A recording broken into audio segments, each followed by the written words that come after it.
Uh, Good evening, one and all. This is Dr. Mohammad Sirajuddin, co-coordinator of this online ATAL FDP. I welcomes you all to the fifth day of 6 days online faculty development program. Uh, it is my privilege to invite today's eminent speaker, Mr. Kiran Kumar sir. Mr. Kiran Kumar sir is a esteemed IT professional with 20 years of industry experience in leading large-scale enterprise projects, cross-functional teams, and delivering innovative technology solutions. Currently, serving as a technical lead at TCS, Atlanta, USA. He specializes in architecturing, implementing end-to-end solutions for global clients, ensuring high performance, scalability, and security. He has previously worked with IBM and Capgemini, where he gained extensive expertise in software development, cloud transformation, enterprise applications, and IT consulting. His career reflects a strong track record of driving technology adoption, managing client relationships, and mentoring teams across domains and geographies. So thank you very much, sir. Thank you for joining us. Over to you, Kiran, sir. Thank you, Siraj. That was like warm welcoming. So I won't take much time for my introduction. I'll just give a quick intro. So hello, good evening, everyone. A warm welcome to the session. So as I said, little introduction about myself. I'm Kiran Gazlek. Currently, I'm in USA and working for an MNC as a software technical architect. So that's I have around 20 years of experience in this area. So that's short intro about me. And it's my pleasure to be part of this session. So I think it's day 5, session 9. Yeah. And would like to thank Vaageswari College for this opportunity and also experts who participated in these sessions. So I couldn't join all sessions because of time constraints, but I attended a couple of them. So in the last few days, uh, really like the expertise on the subject on quantum. So I attended Kishore sir's class, Ranjit sir. So the information they provided was very informative, and they have very good knowledge on the subject. So without delay, I will get started. So in this session, we will be discussing about quantum. Let me share my screen. Sorry.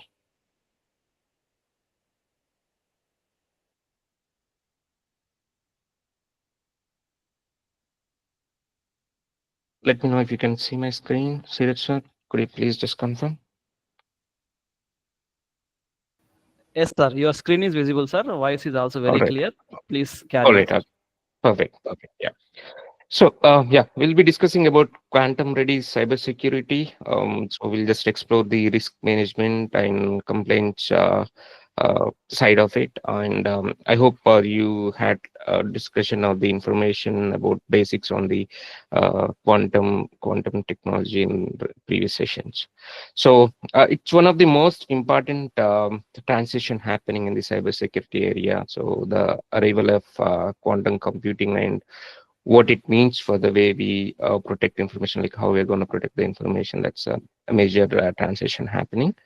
So far, like quantum technology is it was theory, like so far we are learning about that, but that was not in production yet. But it's no longer more like it's moving into reality soon. So while it promises breakthroughs, it also creates major risks for how we secure and protect the information. So in this session, we'll explore what are those risks looks like and the challenges, or how organizations can manage them, and the compliance steps that will become necessary in the quantum area. All right. With that, I'll move on to today's agenda. Here is a quick agenda what we'll cover today. So first, we'll be talking about quantum security landscape, like what is changing and why it matters, like understanding the risks and challenges. And next, we'll walk through the risk management cycle, like identification, assessing, mitigation, and monitoring risks in in the quantum area. Then we'll connect this with compliance requirements, since regulators or the bodies are already starting to pay attention to these issues. Yeah. And after that, we will talk about the auditing and risk mitigation, and ways to reduce uh, quantum risks. And finally, we'll just go with the crypto agile framework, like making sure our systems are flexible to adopt this technology in near future.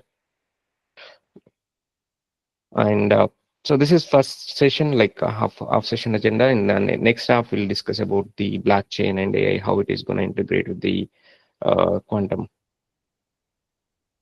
All right. Moving on to next slide. The quantum security imperative. So why this is important? Why quantum is important?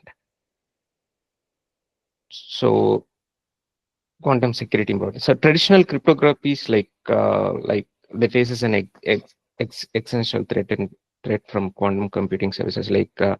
So potential to break the encryption method that protect almost everything we do online today. So what we do in online today, like from banking and healthcare to government, all corporate systems, right? So everything we are doing online. So especially if you're aware of this RSA and ECC, they are the encryption keys which currently being used in all the infrastructures, or all the applications. So there is a chance that Shor's algorithm can break those RSAs and ECCs. So this is more than technical. It's about keeping information safe for long term. What makes this urgent is that so attackers no need to wait for a working quantum computer. So they can just steal they can just get the encrypted data now, and they can just unlock it later when the quantum computers are ready. So this is often called so what we call there is harvest now and decrypt later attacks.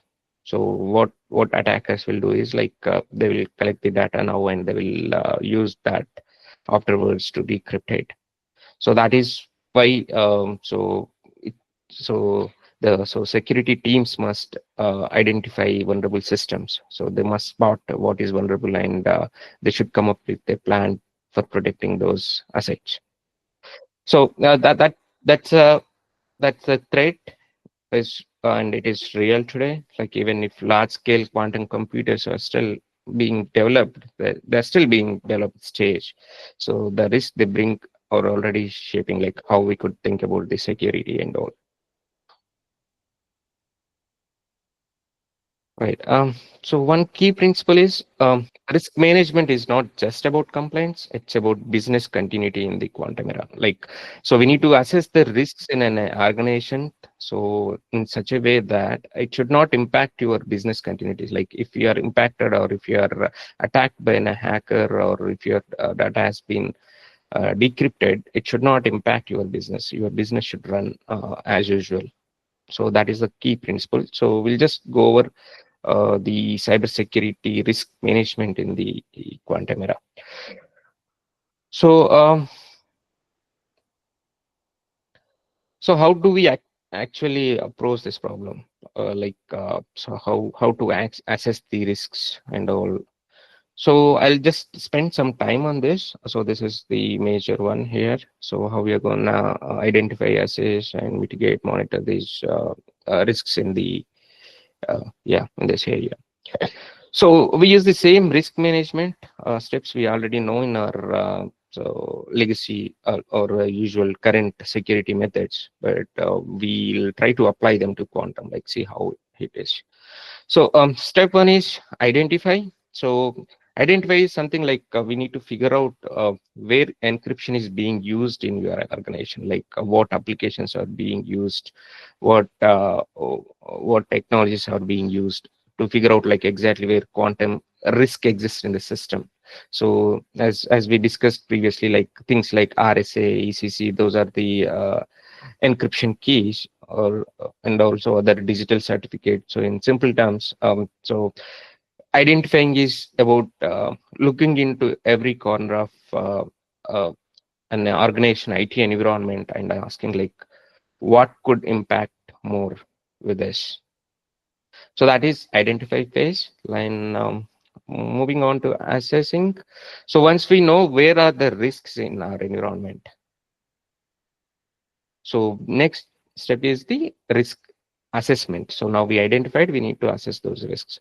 So this is about answering two big questions. First one, it would be like, how likely is it that the system will be exposed to quantum threat? Like how it is gonna impact. So we identified, we assess this is gonna impact, but how it is gonna happen. So that is one thing. And how bad would the impact be? So like if someone attacked your systems, like how bad it would be, like how it's gonna be impact your systems, your overall organizations. That's the second one. So I'll just take small example here in assessing, like if a system contains like old customer records that no one uses currently, so the risk might be lower there because no one is using. No, so if someone decrypts that also, so it's not going to cause any harm. But if it contains financial transactions or government data, that must say stay secret, right, for decades. Like so we'll be having, we need to keep that data for our history or for longer term. So in that scenario the risk is extremely high. So we need to identify and then assess like what are those things we need to look for there. So once we assess, then we need to mitigate that. So basically in so assessment, I just want to add one more there, like it's about prioritizing, like what you want to take up first, what which areas you want to address first from the identified assessments, yeah, identified list. So then step 3 is mitigate. So after we identified and assess the risk, we move to risk mitigation. So this is where we start thinking about the solutions. So one major approach is testing the post quantum cryptography, that is called PQC, yeah, post quantum cryptography algorithm. So it is designed to resist quantum attacks. And another key strategy is building a crypto agility frameworks. So which means designing systems that can easily switch to new encryption methods as its standards, yeah, its standards evolving. So the message here is like we don't wait until the threat is at your until threat reaches us. Start experimenting now, and so the transition can be smoother once we identify that. So it should not be a problem at all. And step 4 is monitoring. So this is going to be your last step in risk monitoring. Quantum technology is evolving fast now, like it's happening now. So far it was like theoretical, but it's happening now. For example, NIST is like our US National Institute of Standards and Technology. NIST is in the final stages of choosing the post quantum algorithms. So that's leading actually. So regulations or regulator bodies may catch up that one soon. So monitoring means we need to be active and alert. So we need to keeping track of new guidance or watching for changes in the threat landscape, and need to update the plans as needed. So that's where monitoring stands.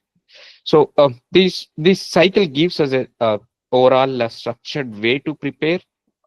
So for the future, instead of just waiting and reacting when it comes up.